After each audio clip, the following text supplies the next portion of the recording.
This episode was brought to you by Metallic Dice Games, your source for premium, snazzy-looking gaming dice. Get 10% off dice and dice accessories on metallicdicegames.com with our code TRIALS10. They have a bunch of gemstone, plastic, and metal dice, tons of variety, tons of beautiful stuff. Go check it out. And again, don't forget to use code TRIALS10 to get 10% off.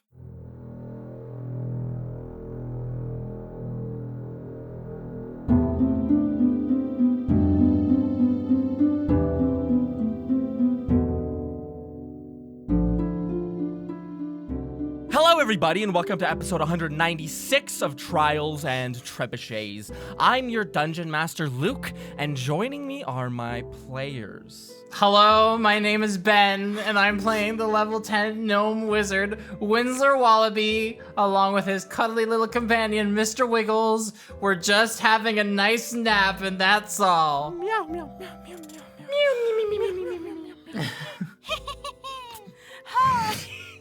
Hi everyone, I'm Carla, and I play the level 10 Tiefling Roguelike Integrity Edelberry. I am stuck. Bailey Blue just poisoned me. I'm not a fully dead person. I'm just slightly dead. Good slam poetry. Yeah. Hi, I'm Sarah, and I play Mira Marshawn, the level 10 half-elf bard. Now presenting a pickup line from Our Lady of the Deep. Hey, baby, are you a failing fisherman? Because I bet I can make your net work. Do I have to pivot Our Lady of the Deep?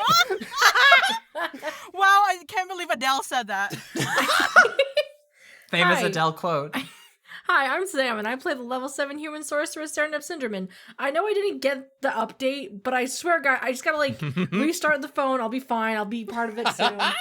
And last time on Trials and Trebuchets, Serenepth and Mira investigated the chapel basement, finding traces of food and water sabotage, as well as a desiccated and damaging rat. The two students decided to leave their poisoned and unconscious friends in the safety of the chapel while they went after the source of all this mess, Bailey Blue. The confrontation was over before it even began, however, as Bailey's henchmen banished Serenepth to a harmless demiplane, and Mira Marchand knocked herself out via a psychic shock from squishing a rat brain. We find ourselves now amidst a terrible mess. Serenepth Cinderman. Yeah. You find yourself in a harmless demi-plane, Serenepth, a brilliant plain of bright green grass extends out to the far horizons of your view. The sun is a beautiful, very two-dimensional shape up in the sky, and the sky is beautiful baby blue, little fluffy clouds that look as though they are cut out from cardboard hang in the sky with strings, and very many little animals just run around as you are stuck here counting down the moments until you're reintroduced to the world. Saskatchewan. What specifically is running through your head as you're here? Are you just going to pace, enjoy the time? Are you going to, I don't know. I think suddenly being yanked out of that moment when full of adrenaline, she kind of stand there for a couple of seconds, just kind of catch up with herself of the fact of, oh, I'm not in the same place I was a couple of seconds ago. And Absolutely. then, oh, Mira's not here. And then, oh no, what happened to Mira and Yes. everything that we were trying to do back Of there. course. You also feel like in the back of your throat, the kind of you successfully avoided being poisoned, but you can still taste it on the back of your tongue, like this very bitter taste that's threatening to come up with the food. And you're just, mind is running, your blood is up. You were just ready for a confrontation. You had just ran across campus over here, and then immediately were thrown into this place. The time ticks by slowly. This tracked by the sun moving slowly across the sky in a little segmented arc. And 55, 56, 57, 58, 59, 60. You hear a pop of your ears, your vision goes dark for just a half second, and then on your skin, before you can even take in the visual stimulus, you feel a heat from in front of you, and then you pop back into the material plane, and before you see an open door and a hallway similar to your own, and a burning dormitory beyond that. You do not see any people. I think Serenep starts looking around, because like it's only been like a minute. They're not. Yeah, This much couldn't have happened in a minute, right? surely. Um, What do you do? There's smoke that's kind of like pouring out into the hallway. This room seems to be on fire. It's crackling heavily. Something very rapidly caused a fire to begin. Who's to say what happened while you were gone? What do you want to do, though? You do not see Mira, but you do know that she was going to run into this room. I think Sereneth is going to start trying to cast. Funnily enough, cast like Scorching Ray, but change it to water and like try and like start to get into the room and try and save where she Absolutely. thinks Mira is. Use your sorcery point.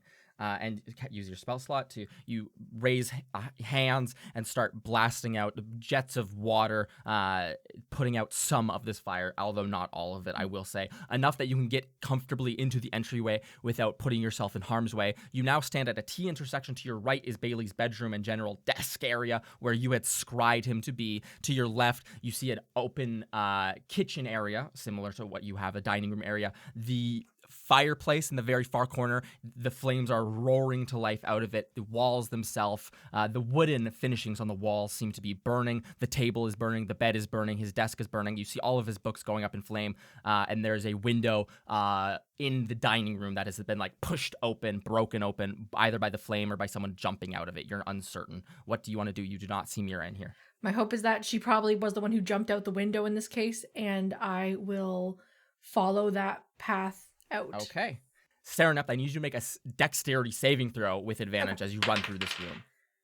Okay, that's not good, but advantage? Okay, that is a 9. Oh my god, dude. Let's go, Okay, bye. perfect. Sereneth. Okay, Sereneth Cinnamon. Dies. Please Bye. take. It's not that much damage. It's not that much damage. 37.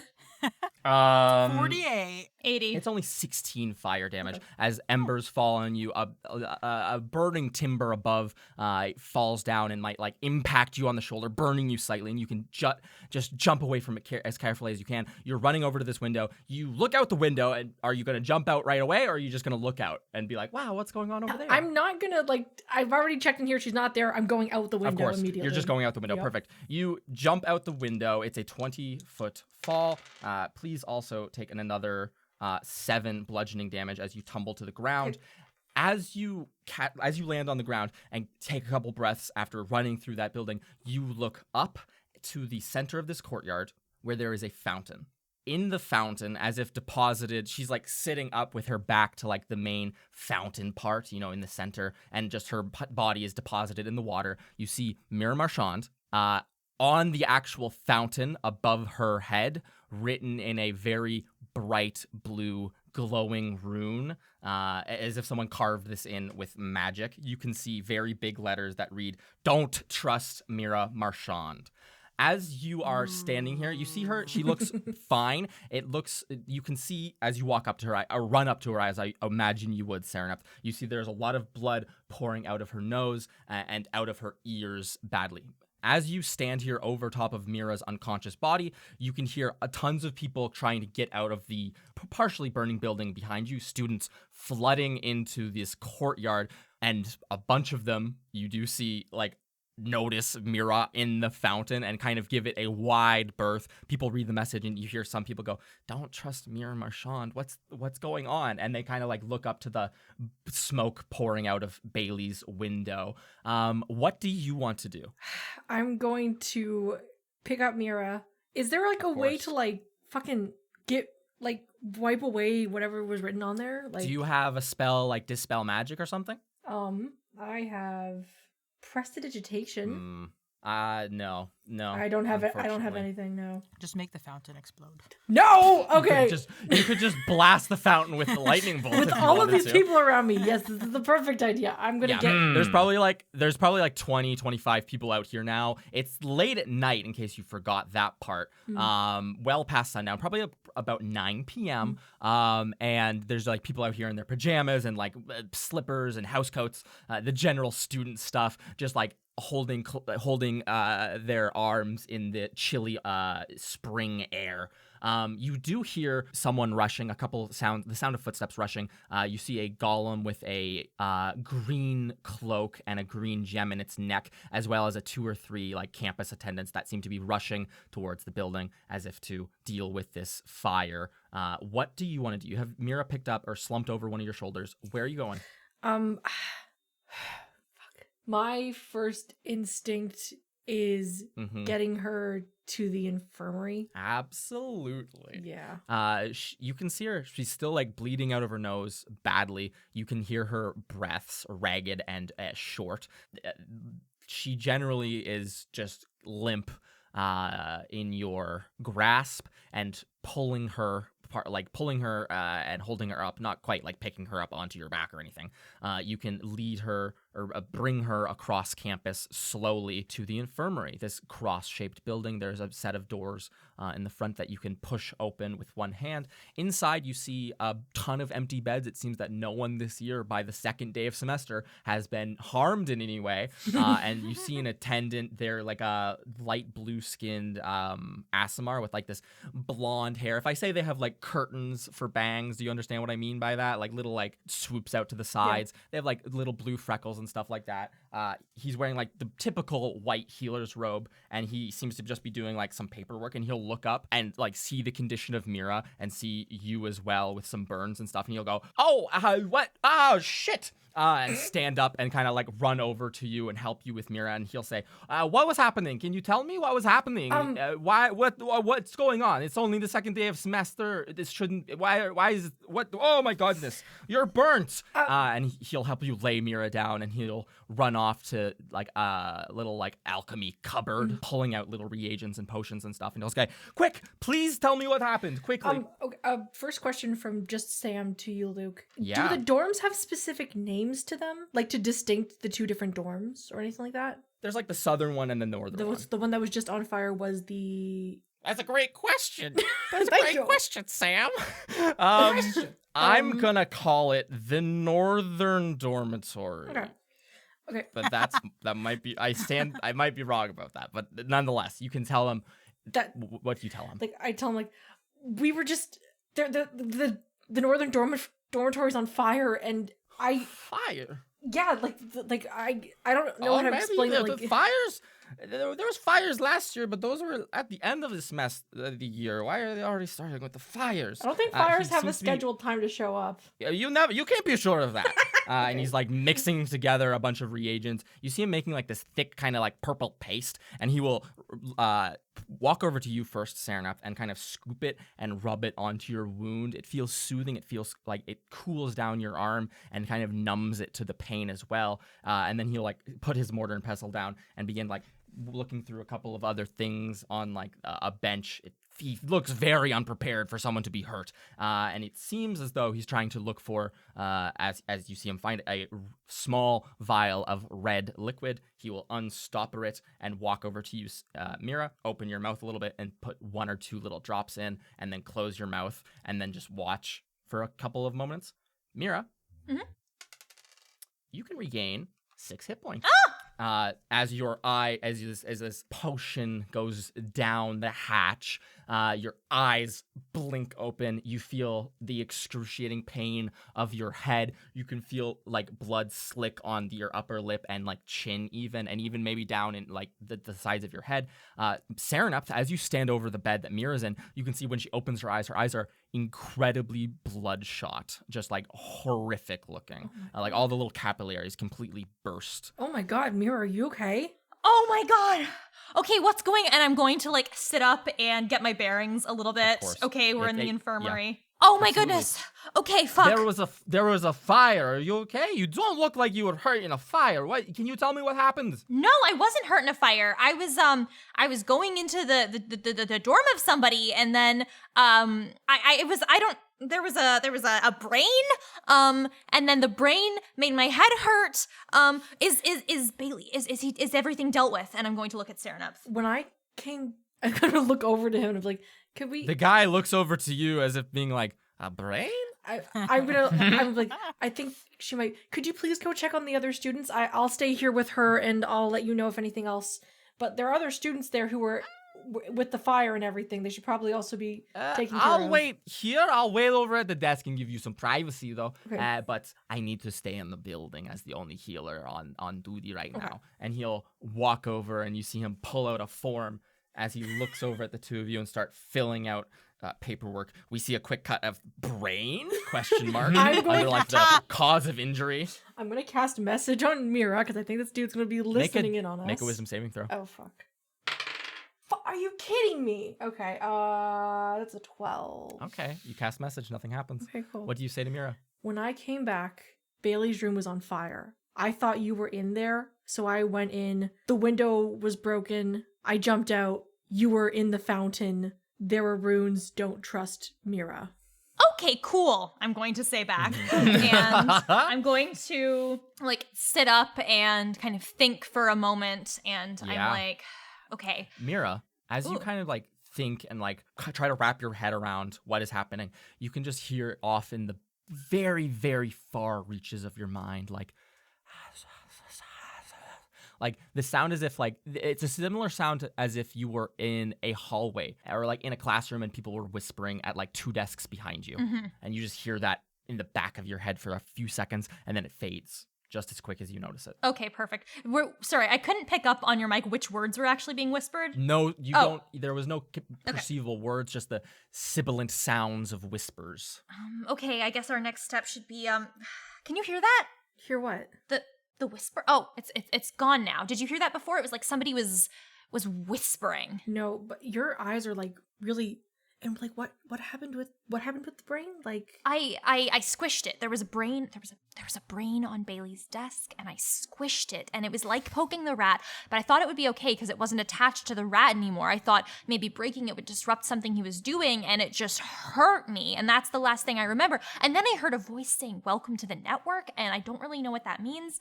But that's what I remember. Okay. You're okay. You should probably rest or so, because like you don't like Mira, you look not to be like a mean person, but like you look really I look right like now. shit. I know. Yeah, like your eyes are like bloodshot like crazy right now. I wasn't able to get rid of the rune message that said don't trust Mira, and I think some kids might think that you burnt the dorm. Okay. Luke, how far away is the fountain from here? How far away is the fountain? It's all the way across campus, probably like in your current state, like 5 minutes, 6 minutes, 8 minutes. Okay. I'm like, okay, it's not worth it. You know what? That might make Bailey look even worse, putting out like smear campaign ads. Let's just hope for the fact that like, if I saw something like that, I would kind of think the person who wrote it is sort of a fucking asshole. So let's hope that it backfires. You're right. I really want to go after our friends because we kind of left them and I thought it would be fine because we were going to disrupt. Oh, we're going to stop Bailey from doing what he's doing, but we didn't. And I'm not strong enough to go after them. So yeah, I think you're right. Like I think it's good to rest. I can like most likely like try and scry him tomorrow, but I need to like rest for that. Yeah. But I can go and try and get me Integrity and Winsler. Yeah, get them from here. The chapel. Yeah. Okay. Okay. I'm gonna rest up. I'm gonna pat Mira's shoulder and like, okay, just relax. We'll take care of this tomorrow. Yeah. Thanks for helping me out. We're gonna get this dealt with. We're gonna stop whatever he's doing. We got this. And I'm going to give her a very weak smile and a thumbs up. Of course.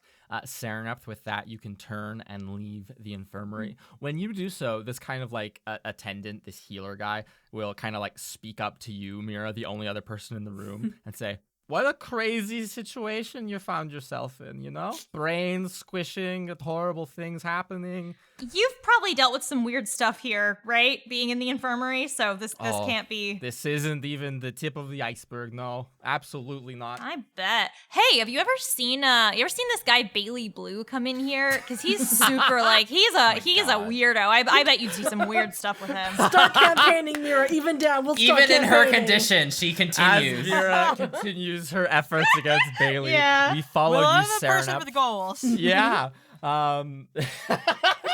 We follow you, Serenup, as you make your way to the chapel. it seems all attention has been pulled to the dormitories. You can see a very gentle plume of smoke. Likely not the situation doesn't seem to be worsening, but you can't tell from this far away. But after a couple of minutes, you make your way along the paths and find yourself at those big silver doors of the chapel. You push them open and find yourself in the vestibule again. You look around on the floor here in the vestibule in the entryway, and you see no one. And you very hurriedly walk into that main worship room where you had just seen close to almost like 25 people unconscious on the ground.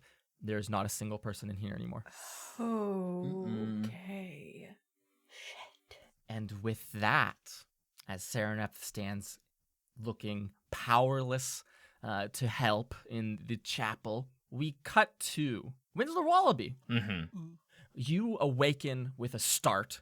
You are in a dark room lit by purple lanterns at the door on the other side of this room from you. There's a crescent-shaped steel workspace or workbench in front of you. Your wrists and ankles are bound to a metal chair underneath you. Your feet probably aren't even touching the ground. It's a chair built for a person much larger than you. So they're kind of like suspended halfway up and just like tied to this chair. You do not have your robes on. You're just wearing like whatever clothes you had underneath.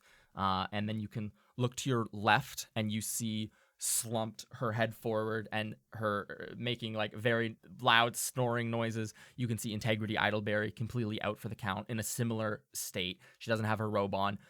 She doesn't have anything of her own on her person and seems to be completely down for the count. And then you can look to your right and you see a halfling sitting here. You had, I believe, gone over and spoken to him during the HSE Society Mixer. He has like dark skin and kind of like sandy hair and green eyes. He's also in a similar state to you of being too small for these chairs. So you see his wrists and ankles like tied, not at the ends. And he'll kind of look over at you and go, "Hey, nice waking up. It's nice to have someone and not know that you guys are just like dead or something and be fine." Where are we? What's going on? Winsler, you take another survey of the room as you get your bearings. You can see some of your guys' stuff on that crescent table that I had described, although not all of it. You see like your spell book, a couple of your things, your guys' folded up robes, like 16 daggers just on the table that Integrity had in her boots or whatever, and general stuff.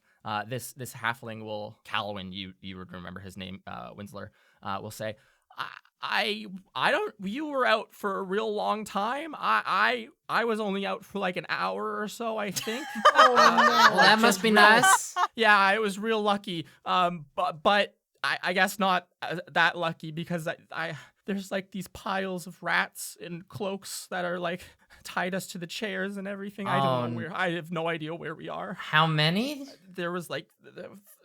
When I came to, there was one over there, and he like points with his chin and like lips over at like the work table, and he said that they were over there just muttering to themselves. There was like a hole in their head with like a brain that you could see.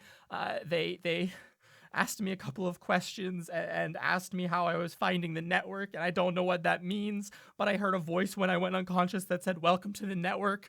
I don't know what's happening. I heard that too, but hold on, I'm gonna see if I can get myself out of this.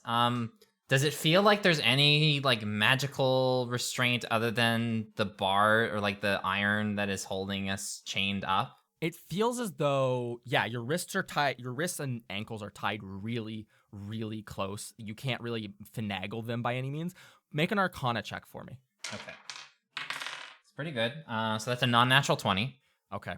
You, Winsler, as your brain starts to spool up after being unconscious for you don't know really how long, and you then in the back of your head hear these like, you start to come up with plans and be like, is there anything terrible? Is there any magic? Can I feel any magic? Can I see anything that's magical? And you hear like, Winsler in the back of your head, and then it fades quickly, and as you like shake your head, there feels like a very overwhelming magical presence here. You don't know if there's a magical component that is binding you to this chair, but you do feel a pressure down here that is unnatural. Okay. I'm gonna attempt something. What do you want to do? I'm going to attempt to use my conjuration skills to teleport down to the nearest space that I can see, which will be right in front of where I'm being chained up. Absolutely. Hoping that I can actually do that. Winslow Wallaby, without a sound, without any visual stimulus, you disappear from your chair and just show up right in front of it standing. This halfling in the chair goes, oh my god, are you like an alien? I think Windsor kind of like loses his balance a little bit, he's absolutely he's been asleep for who knows how long. Yeah, so your legs are stiff, hanging your up. Butt It's is not numb. not a nice feeling. But he manages to get up and turns to Calwyn. Yeah. No, I'm not an alien. That's just a thing I can do. Hold on 1 second. I'll be right back. I'm gonna carefully move over to the table. Of course. It's probably like 20 feet away from you. This room is like, as you take it all in, Winsler, this room is perfectly spherical, but there's like these weird pipes that run across the top of it, that like very ruffled pipes, if that makes sense. Do you know what I mean? I Like think so. An air vent or something like that. Yeah. Nonetheless, there's like these very textured pipes that run around everything. You walk the 20-some feet very cautiously up to this metal crescent, almost like desk, work table. You see a ton of your guys' stuff splayed out upon it. It seems to be like very well organized and segmented. To the right, you see there's just like a couple of rings, like golden rings with like a couple of cool gems, or like a little cool dragon that it looks like. Those are probably Calwyn's, you might intuit. Then in the middle, you see your spell book, your regular spell book, not the one that you had taken from Artis's cottage, if you recall, that very fancy one. And then as well as like most of the other stuff that was on your person, nothing really much taken from you. And then to your left, you see a wonderful display of daggers, a rope that's out here, a pair of like really nice boots that they seem to have taken off of Integrity. You see her giant pouch of all of her money that she carries with her. You see a empty lead kind of sheath that you hand delivered to Integrity. You know this to be where she keeps her jade dagger. It does not have it in there, nor do you see really anything else. And then on the very far left-hand side of this workbench, Winsler, there's like 3 silver cones. They look like salt shakers. What do you want to do? I think first instinct, grab my spell book and grab everything of my possession, because I know that I'll be able to keep it with me. I'm gonna grab one of Integrity's like many daggers. Absolutely. Is there anyone else in this room besides me, Integrity, and Calwyn? Does anybody else look like they're chained up? No. It's just the 3 of you. And as you turn back to look at all of the chairs, they're like securely fastened to the ground. They're like equidistant from one another. This very much has the energy of you think back to your zoology classes, Winsler, and it's very staged, like a dissection room almost, if that makes sense, especially with all the like plain metal all around. Nonetheless, it is just the 3 of you in here. Okay. I'm gonna carefully make my way back over to where everybody is. Absolutely. Are you trying to be quiet? I am trying to be quiet. Okay, can you roll a stealth check for me? Not very quiet. That's like a 9. Okay. You move quicker than you can actually reasonably keep silent for. Your footsteps do echo a little bit in this room. There's nothing to really help that. It's out of your control at that point. And then you will pause for a second and listen. You turn back over your shoulder and look at the door. It seems to be perfectly smooth. No keyhole, no door handle or doorknob or anything like that. It doesn't move. There's no indication that someone's going to come in because you were stomping around. And then you can turn back to Calwyn and a very unconscious snoring Integrity. Okay. My thought process is, if I unfasten Integrity, she's still asleep. And I'm not sure if Winsler has the capacity to really help carry her around until she is able to wake up. Yeah. I'm gonna walk over to Calwyn. Of course. All right, so I think I have a plan to help get you out of there. I'm not the greatest when it comes to things like these, like how people get chained up. So I'm just gonna try something. Don't freak out. That? Like, you've been in a situation like this before? Not exactly, kind of, sort of. It's hard to explain. I'm gonna try something. I want you to stay calm and just don't panic, all right? Yeah, cool as a cucumber, absolutely. Okay, so I'm going to attempt to cast Vortex Warp on Calwin to see if I can basically remove him from his shackles. How does Vortex Warp work? Let me just bring that up real quick. Absolutely. You magically twist space around another creature you can see within range. The target must succeed on a Constitution saving throw. The target can choose to fail, or the target is teleported to an unoccupied space that you can see within range. Absolutely. He will willingly fail in that case. And where do you want to put him? I'm going to put him right beside me. Okay.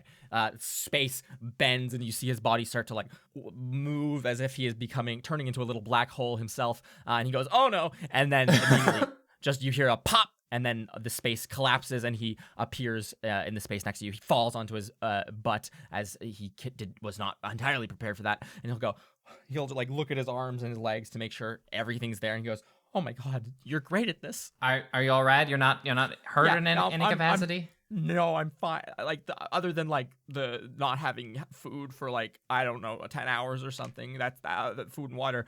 I'm a bit parched, but I don't think that's what you're asking about. No, not really. I'm gonna try and get my friend out here now. Okay. Just stay calm, stay put. Yeah, I'm gonna go look at this. I'm gonna go get my stuff, and he's gonna like stand up and go over to the bench, stand on his tippy toes, and begin collecting his rings and trinkets and such. You walk over to Integrity. What do you want to do? All She's right. sleeping, snoring, head rolling back and forth. Bubble in her nose. Yeah, bubble in her nose.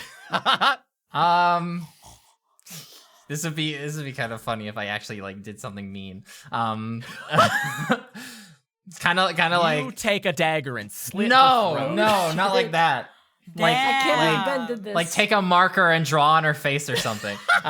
This is the time for it. Yeah, I might do that. Okay. I'm just gonna like ponder Conjure a saving marker? integrity, but then Yeah. Windsor's mind like goes to like something that could be funny. So he's gonna use his conjuration magic to conjure up like a little glowing like Marker. marker. And he's gonna like use his mage hand to like draw on her glasses on face. Integrity's face. Wonderful. You do so. The marker goes on. It glows with magical radiance. Calwin will turn over his shoulder and say, "Who is she? Is she like? Why is she? She's not in the society. What is she doing down here? Do you know her? I mean, yeah, she's my friend. I don't know why she's here. Make a deception check." Half lying. 17.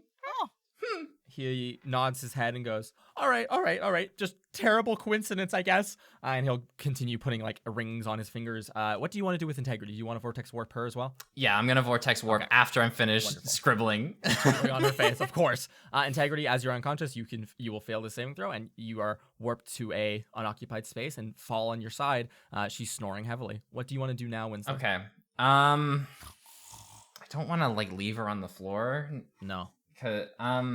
All right. So as weak as Winsler is, I think Yes. he's gonna try and like prop her arms over his shoulders and sort of like drag her over to the table. Of course, you can do so. It's slow work. It's loud work as her like everything just drags against the floor.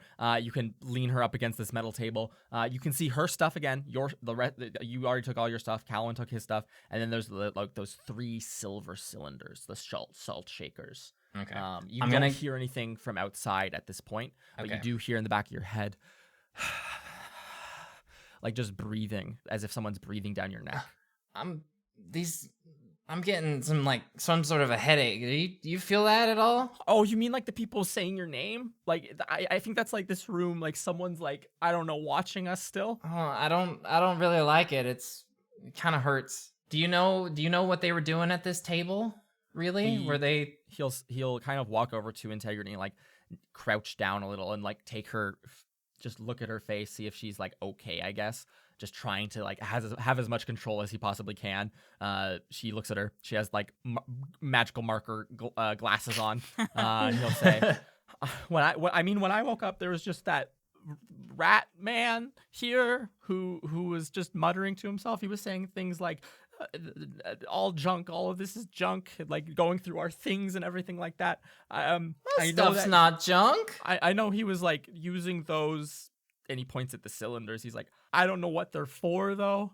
He was like running them under your nose. I don't know if they like extend the poison or whatever it was. Okay.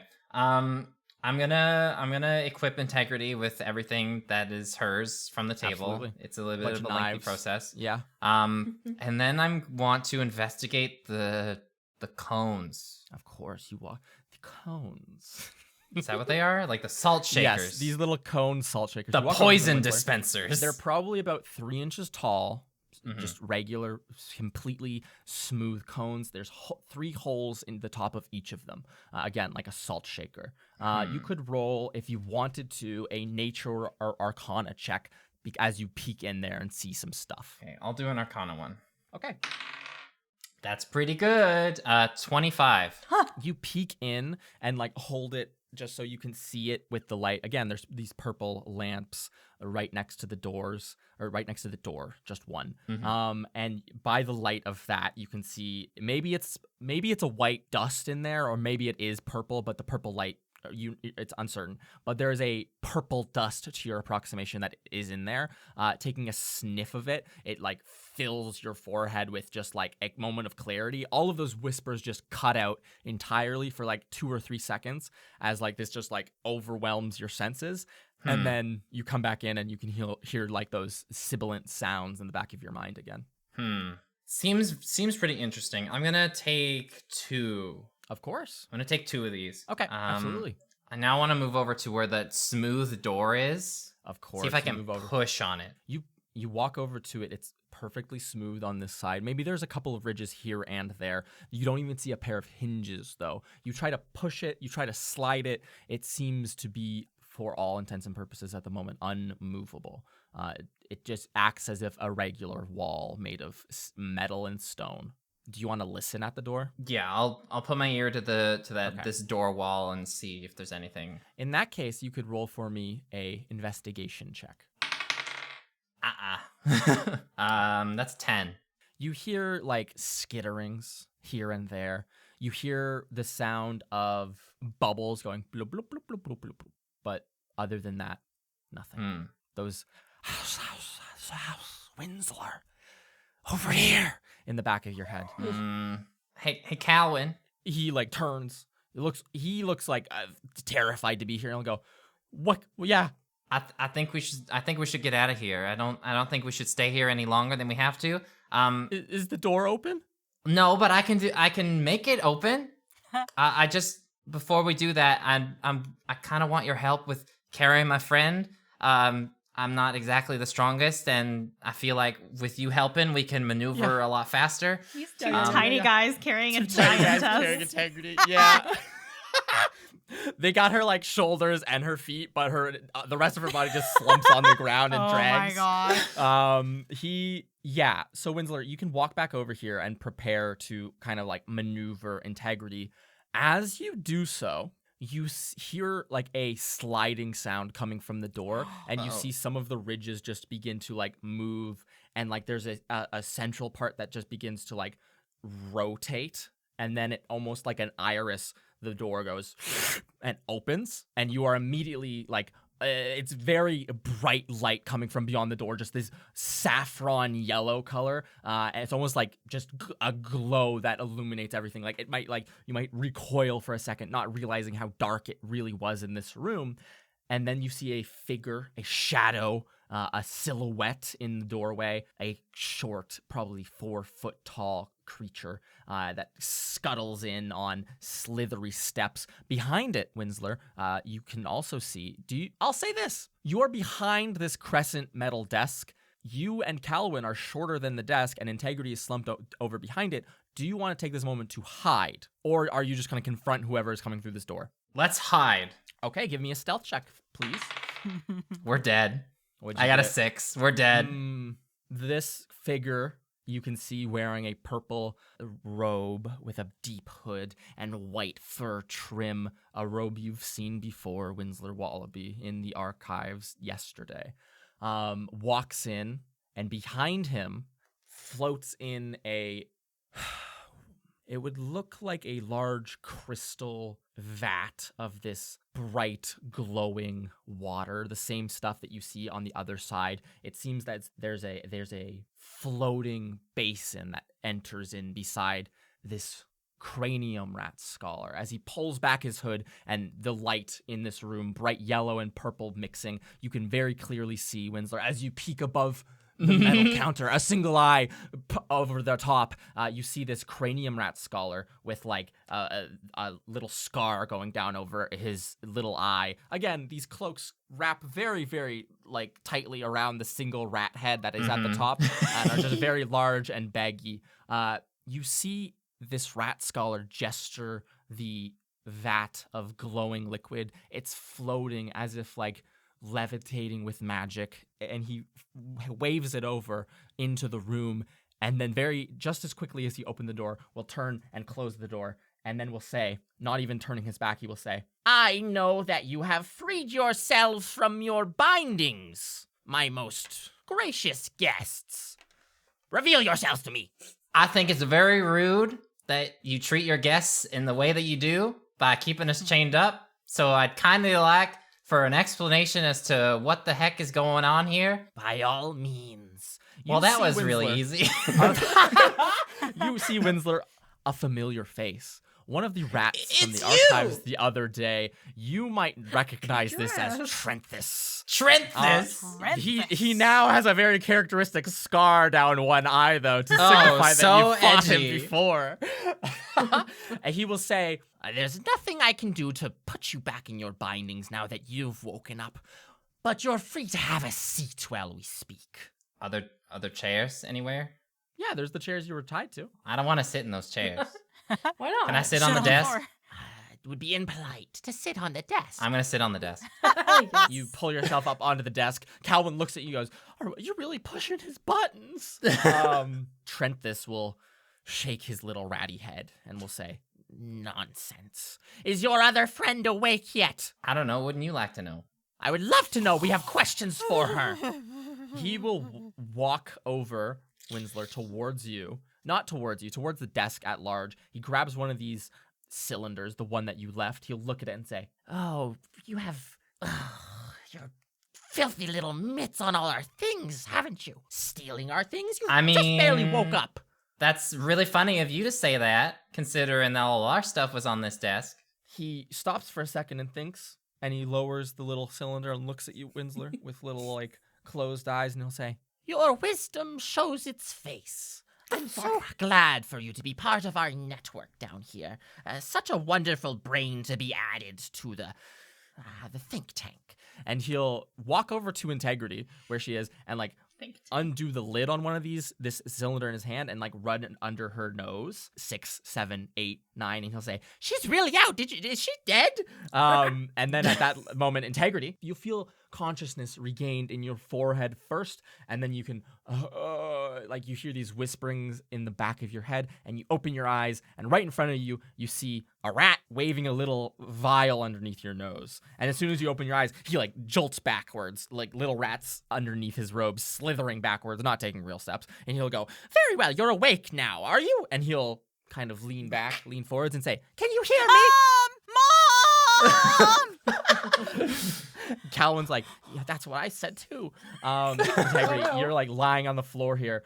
This rat scholar, cranium rat scholar, its glowing little brain casting a light on this room, as well as that tank of yellow water, which follows him, levitates over next to him. He'll say, "You, our Lady of the Deep, has questions aplenty for you."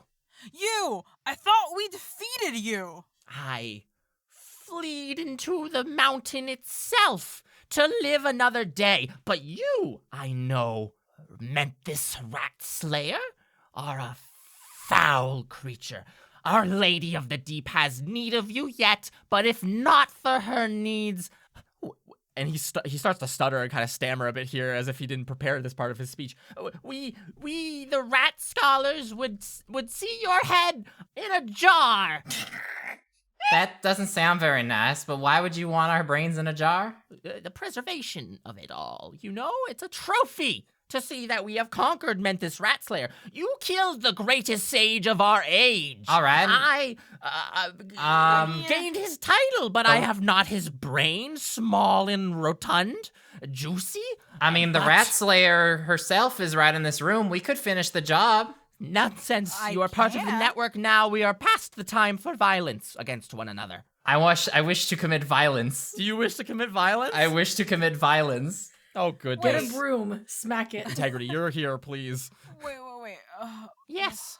Come to your senses. Come to your senses. Just give me a second. We need your information. Our Lady of the Deep demands it. She's a deep sleeper, so it's probably gonna take a while before she really wakes up. Where are we? What do you want from us? Like, You are in Our Lady of the Deep's halls. you brought us here, I think. Yes. I didn't come here. I'm Of pretty course. sure that they did, yeah. You were knocked unconscious. You.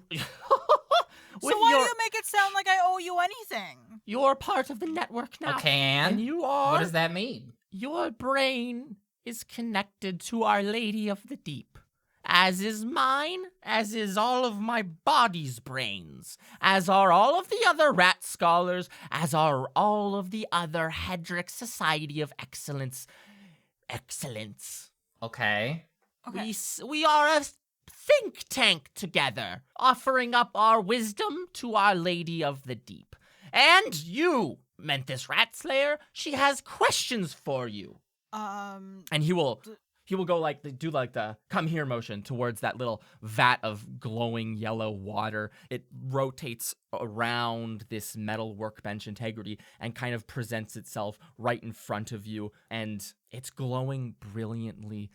This saffron yellow color. It has a briny, salty smell to it. The top is not covered, and he will lower it down so that you can see the surface of the water. You almost see your own reflection in it. It's like almost opaque in visibility, not clear. It looks old and filled with gunk of a sort. Integrity.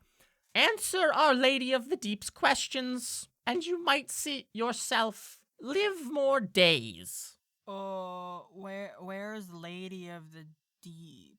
Trenthus takes 2 hurried rat steps backwards and will raise his hood once more, crossing his arms. Integrity, right in front of you, this water surface begins to ripple as if someone's just thrown a rock into it. Okay. It ripples and ripples and ripples. The waves growing deeper and deeper. 2 or 3 drops might splash out onto you, and you might like push yourself back against this metal workbench out of disgust. Yeah. As it ripples deeply, a voice will emanate from it that says, Integrity, I, Idleberry. I have need of your knowledge. Just to be clear, you're the saffron water. I am the Lady of the Deep. I am communing with you in this way. Yes, please catch up. Okay. You have a question for me? I do. I have questions aplenty for you, young Integrity Idleberry. I have so much to learn from you, so much to glean now that you're back awake. I can see your thoughts, hear your deepest secrets. They are most curious, they're most interesting to me. They answer many questions I've held for many years.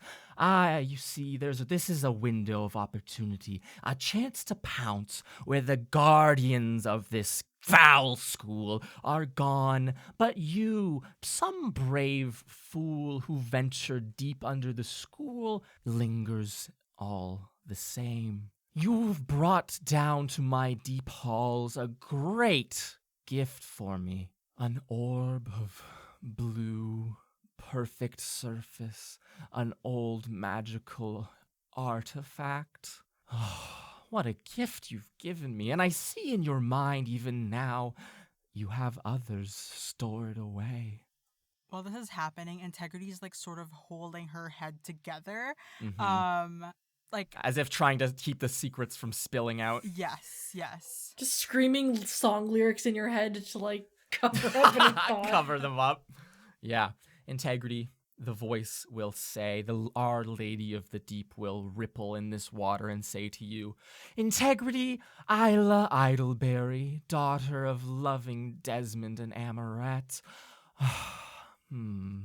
Why did you go down there into that sunken ruin and take what was not yours?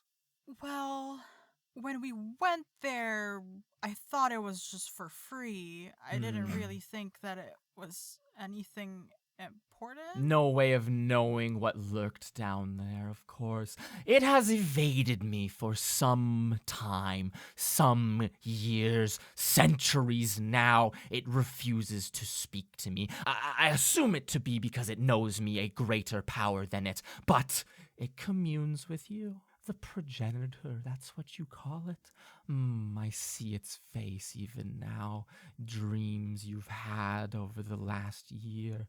How wonderful. Oh. I'm scratching my eyes, sort of Yeah. like trying to remove that visual from my eyes to see if that will help in any way, shape, or form. You made a pact with it, didn't you? I did. What do you want from me? What do you want from all of this? You sit at the crux of my grand experiment, my young integrity Isla Idleberry. You see, I founded this school because there was a great power that lurked here, one that would not present itself to me, but I assumed eventually a student could be brought here, a student who would be brave and foolish enough to venture down there and take one of these artifacts for their own, and then I could pounce and find out finally what arcane magic boils at the center of this mountain. Some ill creature from beyond, from the deep plane. Oh, you know so much, young integrity Idleberry. Your mind reveals so many secrets to me. Get out of my head! Integrity, you can make a wisdom saving throw if you would like to. If you would like to try to push the Our Lady of the Deep out of your mind.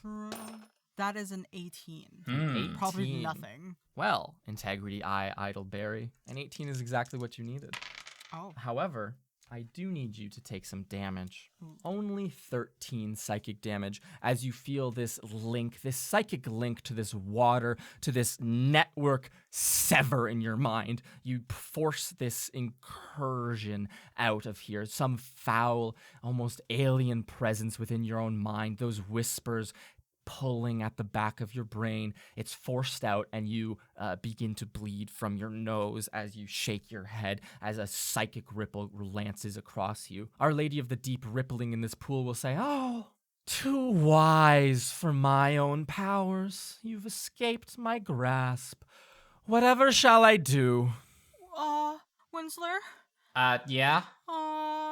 Where are my things? I mean, some of our stuff is missing on the table, but whatever there was that was ours, I gave back to you. Integrity. You go through your possessions quickly, maybe standing up at this point and backing away. Your squall, your lightning dagger is there. Your bag of money is fully intact, although with a couple coins taken by grimy little mitts, potentially. Your other daggers, your rope, your wonderful boots your father made for you. But missing from a wonderful pouch you keep hidden within a robe is your orb of progress. And also missing from its lead sheath is your jade dagger. Are you trying to open the hatch? That would be a very how to put it? That would be a noble pursuit of my goals, I think, yes. And with your help, it might very well be possible, young integrity Idleberry. Winsler Wallaby. Is this thing an object? Is this thing an object? This is a glass thing filled with water, right? Yes, pretty much like an aquarium. You can imagine it. It's absolutely an object. And I don't see anything floating in it. Nope, absolutely not. Okay, well, as soon as she says my name, I'm going to cast a spell. Okay, what would you like to cast? I'm going to cast Reduce on the glass. Oh. So that the water will spill out of it. My theory is that the water pressure will get too big and break the glass. Okay. Yeah, you cast Reduce. It shrinks immediately. It kind of it falls over onto the ground. You see the glass shatter, and this yellow water pours over your feet. It's terribly cold. You hear, Trentus, who had his hood pulled, will pull it back and say, "What have you done? How dare you desecrate this hallowed? Oh, what are you? How dare you kidnap us in the first place?" It was what was necessary, Our Lady of the Deep. I don't care if sent it us- was necessary or not. How dare you? My friend is bleeding now. He's cowering away from you guys. I'm going to I like. swear I did not walk mean up to harm you. I'm going to walk up to Trenthus. Yes, you tower over him. He cowers. He knows your might. You don't know what power that holds in the hands of the wrong person. Our Lady of the Deep is not the wrong person. How dare you imply such a thing? You Where could never is the understand. Lady of the Deep? She is all around us. She lives in our minds. You and I, Winsler Wallaby, and you, Halfling. She lives in our minds. She lives in these halls. She lurks beneath that foul campus above, waiting for her moment in the sun. Integrity. I'm I don't think we can do anything about this guy. I think he's too far gone. I'm going to take my squall Mm-hmm. and I'm going to like put it under Trenthus's throat. Oh, Yes. Not into it. Yes, Yeah. I know. Just, like, in a threatening threateningly. manner, Oh. you just like quickly brandish it. You cover the distance between the two of you before he can even flinch, and you hold this lightning-shaped dagger underneath his throat. What do you say to him? Where is my orb? It has been given as a token of gratitude to Our Lady of the Deep, sent to be with her in physical form, as all of us would love to do as well. Where is the Lady of the Deep's physical form? Make an intimidation check with advantage. I wish to help. What? You want double advantage? What do you want to do?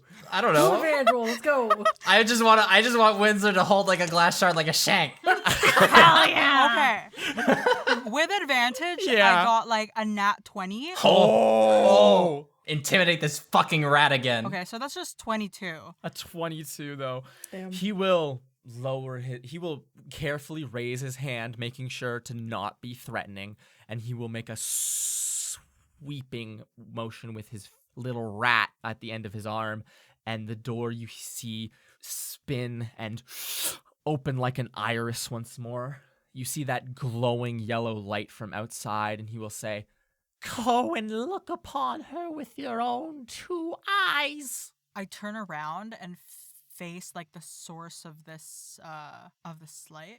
Outside of this room, there's a hallway, and on the far edge of it, the wall seems to be made of glass. More of this yellow, deep saffron-colored liquid, deep, very opaque, floats around. You see bubbles bloop, bloop, bloop, bloop, bloop, float up towards what you assume to be the surface. Do you want to go over and out of this room and take a look into this large tank of water? Winsler, Yeah. do you want to hurt Trenthus? After everything that they've done, I do. Trenthus will hold his neck close and will say, "You might kill our great sage once more, but there will always be more of us, devout in our lives to Our Lady of the Deep." I want to grab Trenthus out of Okay. the horde of rats. Absolutely. Slowly. You walk over, Integrity's still holding this knife to his neck, and you can just grab him. And he like squirms a little bit in your hand, and you pull him out. The entire facade of a form decomposes as 80 rats just run away as fast as they can. You hold in your hands the lead rat, Trenthus. He glares at you, a scar running down his eyes, and he says, "Do your worst." I'm going to toss him on the ground as hard as I possibly can. Jesus. Spike him? Yeah, I'm gonna Okay. spike him. He'll make I don't know, roll a d12. A D12? Oh, Yeah, sure. fuck yeah. Listen, this must be an advantage because living in a farm, Winsler has killed many rats in his life. By spiking them, yes. You gotta make a So you sport said a out of it. D12? Yeah. I rolled an 11. Okay, he takes 11 damage. You throw him on the ground. You see him cower right before the end, and he lets out a deep to be one with the lady, and then he splats against the ground. And as he hits the ground, you see his brain pulse a brilliant purple color. I need you, all three of you need to make wisdom saving throws. as he Uh-oh. emits a pulse of psychic energy upon his death. Uh-oh. Oh my gosh. Callowin got a natural 20, obviously. This is The not luckiest magic, man correct? alive. This is magic. Aha! So you have advantage on the Wisdom saving throw. saving. Yes. Wisdom saving throw, please. Okay. I don't because I'm not a magical person. I rolled a 17. Okay, that's not enough. I rolled a non-natural 20. That is enough. Am I gonna go unconscious again? Welcome back you to the both network. Winsler, you take 13 psychic damage as you feel like your head ring. And Integrity, you take 26 psychic damage as this rat just like sends out a giant pulse of psychic energy. You also see Callowin kind of like, dodge backwards. Again, he got a natural 20, luckiest man alive. And so you have defeated this. You hear bubbling coming from out in the hallway where that yellow tank of water sits. You don't hear scurrying of any other feet other than those 80 rats who just sprinted away from you. What do you want to do? Oh my god, I'm so sorry. I didn't think that would happen. You just killed a damn fucking rat. Holy shit. I mean, I didn't think it would explode like that. You know, in the brain hurty kind of way. Thank you for not leaving me here. Why would I leave you here? If I got out before you guys, I would have left you. I'll be honest. Exactly. Ugh. The only thing that we can do now is we can go out there, hope that our friends find us, and I guess hope for the best. Yeah. And is the liquid that Trenthus used earlier to wake me up around the room? Little salt shaker. Yeah, that's around. Okay, can I grab that and just pocket it? Absolutely, you can. Winsler, you have 2 of these. Integrity, you have 1 of these. Good. You can call it the rat cone. I don't They know. might You can call it whatever they you might want. come in handy for something later. Maybe. Who knows? What do you guys want to do now, though? I think we should probably leave and go out the door. Okay. Integrity, do you want to lead the way, or Winsler, do you want to lead the way? How much hit points do you have, Integrity? I have a lot. I have 29 hit points. Oh, I only have 1 more than you do, so I guess it really doesn't matter who goes first. Holy fuck. We should let Calvin go first so that he can be a fucking shield. Smart idea, actually. What did the 2 of you do? I mean, all right. I'll lead the way. Okay, Integrity, you wield your lightning dagger Squall and look left, look right. You see no scurrying rats, and you exit into this hallway. It's almost like a perfect cylindrical hallway with a flat little bottom. Against the far wall, still there is that yellow glass, or the glass isn't yellow. There's a glass wall through which this yellow water glows. As the 3 of you walk out of this room and into this hallway, Callowin kind of like hides behind the 2 of you, or mostly behind you, Integrity, Idleberry. So Trenthus said that the Lady of the Deep is in there. Yeah, but I don't think I can live without my orb. we're gonna have to find it as fast as we can. I don't know if we can really get it back on our own, but let's have a look over there just have a peek. Yeah, you want to walk over and peek into the glass? Yeah. Okay. Winsler, you walk over, and it's opaque, hard to see through water, this saffron color. You see little bubbles. You might see little chunks of stuff floating, like little bits of dust or maybe little bits of meat that have been left in here and are just bouncing around, like spices in a jar of pickles. As you walk up to the glass and kind of like try to see anything through this, all of a sudden this large pink tentacle goes splat and like tries to hit the glass right where you are, and it streaks against the glass before retracting into the darkness, or the opaque water beyond what you can see. This massive creature must lurk in there. This tentacle was probably 8 feet in diameter. Oh god. What was that? Is it like a squid? I don't know. It was really big. What are you guys doing? Is there any other like direction that we can go? Yeah. It seems to be a ring. You can see that the hallway curves like a perfect circle. You can go left or right. Yeah. Okay. You have no real inclination of which way is which. Which way was the tentacle pointing? The tentacle was pointing left. To the left we go then. Wonderful. You, Winsler Wallaby, Integrity Idleberry, and Callowin Greenleaf run off down the left side of this corridor. Meanwhile, on the surface, Mira Marchand, you've rested through the night. I assume Serenep For a long time? For a long Mechanically time. speaking? Yeah, a Thank long you. rest, you might be able to call it, Sarah. Uh-huh. Serenep, if you so wanted, you could have returned to the to the infirmary, or you could just abandon your friend here if you just didn't want to deal with her campaign bullshit anymore. No, I'm gonna stay with her through the night Absolutely. kind of thing. Go. Thank you. Sure. Mira, you wake up in the morning and see Serenep kind of sleeping peacefully at a chair by your bedside. The attendant here is changed, no longer that Aasimar. You are healed, and maybe I think Serenep would have filled you in last night when she got back about what that the people are missing. So I'll ask you to now, in the 11th hour of this episode, what would you like to do? I feel like we can either find our friends or find Bailey. Yeah. It feels like it's a trade-off between those two options. Yeah. I don't know about you, Sam. I kind of think we should look for Bailey, but I'm open to either option. Tell me what you think. I think we went on a mission to destroy a fucking bitch, and I say we continue that mission to destroy the fucking The bitch. warpath continues. Hell yeah. Okay. I imagine we would have high-fived if we were in the same space, so I Yeah. clapped to create the audio effect of us There you go. high-fiving. Okay. So that being said, it's like, what would it be, like 8:30, 9 a.m. Mira. You can wake Serenep up, just like elbow her hard. Hi. Hey, how's it going? Did you sleep okay?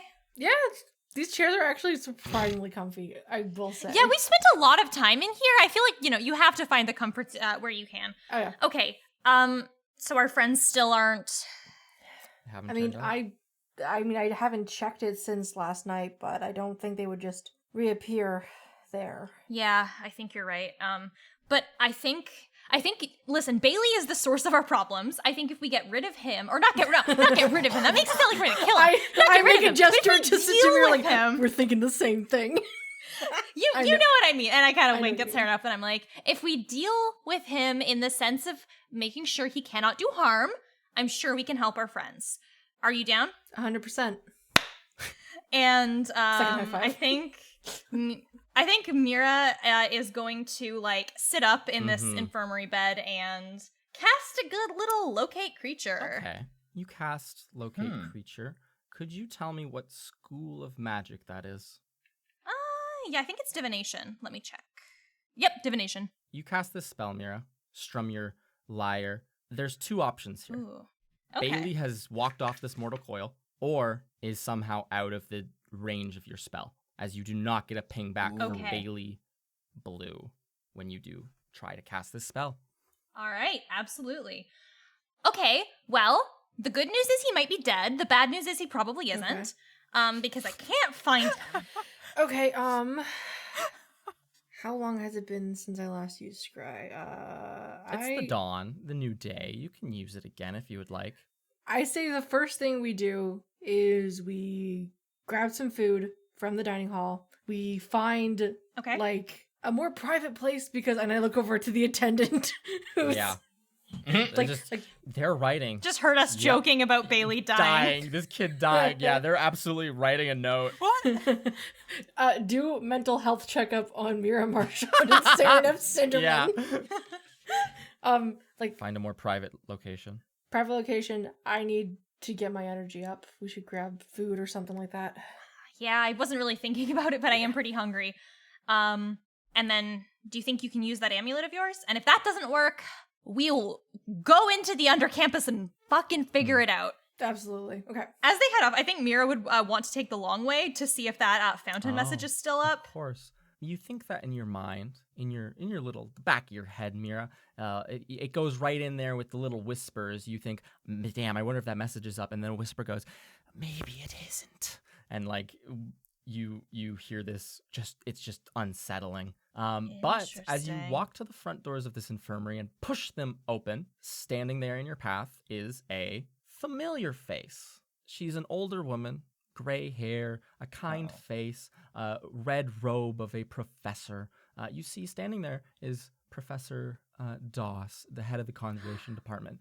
And she will look down at you, Mira, specifically, and will go, what a coincidence running into you here. And then put a hand on your shoulder to pull you off boy. somewhere else before you can get away. And that's where we'll end this episode of All right. Trials and Trebuchets. Why the fuck is Doss here? Wait a minute. can't believe- Probably Mirror got she into figured out that detention. we infiltrated. Maybe she's in on it. Ben, could you give us an outro, please? Sure! Thank you all for listening to this episode of Trials and Trebuchets. We hope you enjoyed it. There's a lot of spooky stuff happening right now. A lot of psychic horrors among us. Hey, what did you say? A lot of psychic No. horrors? I did not say anything.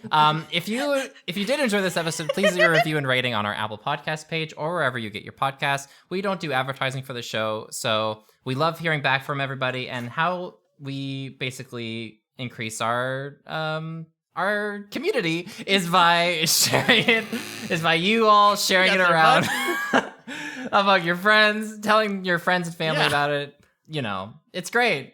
Share the love. Share the love. Share the love. Share the love. We also have social media pages on Instagram and Twitter at Trials and Trebs. You can check out a whole bunch of stuff there, such as teasers for upcoming episodes, fan art. If you make fan art, please tag us. We love seeing it. We love it when we see a whole bunch of that stuff. It's so nice. We also have a link to our Discord server in the description below. You can click that link and begin chatting with a whole bunch of other fans of the show and see a whole bunch of stuff that you might not have ever thought to see in the Discord. Yeah. We also have a Patreon page for those who are feeling a little extra generous. There, we have multiple tiers that you can become a patron to, and you get things such as DM notes, blooper reels. You might even be able to get a student Patron NPC to show up on this on the Not necessarily podcast a there. student. Some people could make, for example, an infirmary worker. Oh, Thank you, Oceanic, for the infirmary worker. I didn't say his name in the episode, but thank you nonetheless. oh, thank you. thank you, We love Oceanic. we Thank love you, patron Thank you for keeping NPCs. the infirmary running. And lastly, we have one more important piece of news to share with you. Oh, We have merchandise. Trebmerch.com. Trebmerch.com. Trebmerch.com, there's a whole bunch of cool stuff there, like a Nesca t-shirt. We have Yeah, and stickers of a whole bunch of iconic things from the podcast, like a pink topaz and Winslow's hat, I suppose. Lots of Yeah. cool stuff. Mira's lyre. yeah, and Delnus's hat and some Delnus's flowers. hat, yes. Yeah, thanks for listening to this week. Check out those things that Ben just said. I hope you've enjoyed this glimmer of hope. More like glimmer of nope. But until next time, see you guys later. Bye, everybody. If Dallas and Mira breaks up, will we have to cut the sticker?